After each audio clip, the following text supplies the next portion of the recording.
Hyderabad collectorate ప్రాంగణంలో బోజగుట్ట నాంపల్లి నియోజకవర్గాల్లో 2BHK పథకానికి అర్హులైన 520 మంది లబ్ధిదారులకు ఇళ్ల పట్టాలను మంత్రి పొన్నం ప్రభాకర్ పంపిణీ చేశారు.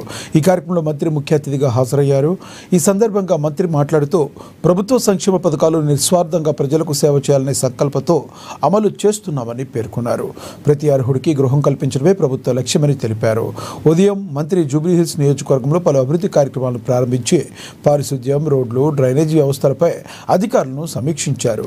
ప్రభుత్వ సంక్షేమ పథకాల అమల్లో పారదర్శకతకు ప్రాధాన్యత ఇస్తున్నామని, నగరంలోని ఇతర నియోజకవర్గాల్లో కూడా త్వరలోనే ఇళ్ల పథకాన్ని విస్తరించనున్నట్లుగా మంత్రి వెల్లడించారు.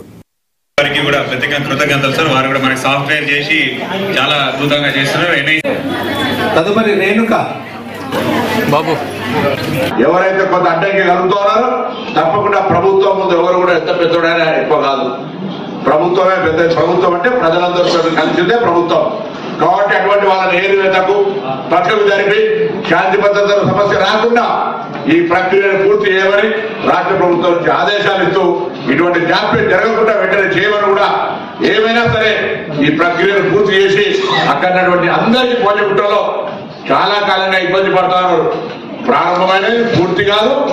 ఇయ్యారు ఇద్దరు మీకు అనుమానం ఉంటే మీరు కూడా స్లాబులు పడినాయి. తొందర పని చేయమని చెప్పినాం. పేమెంట్ ఇప్పిస్తాం. తొందర మీరు ఇళ్ళలో పోవాలి. अनिल भाई अभी पूरा घर खत्म नहीं हुआ. तन्ना भी अभी मत जाओ. थोड़े दिन के बाद दसरे के मत जाओ. అందుకే తప్పకుండా మీ అందరికీ శుభాకాంక్షలు, అభినందనలు. మీ అందరూ కూడా ఇలా పట్టాలు తీసుకొని పోయి భోజనం కూడలో ఉన్నటువంటి మిగతా వాళ్ళందరికీ కొద్ది అవగాహన కల్పించే కార్యక్రమం తీసుకుంటారు.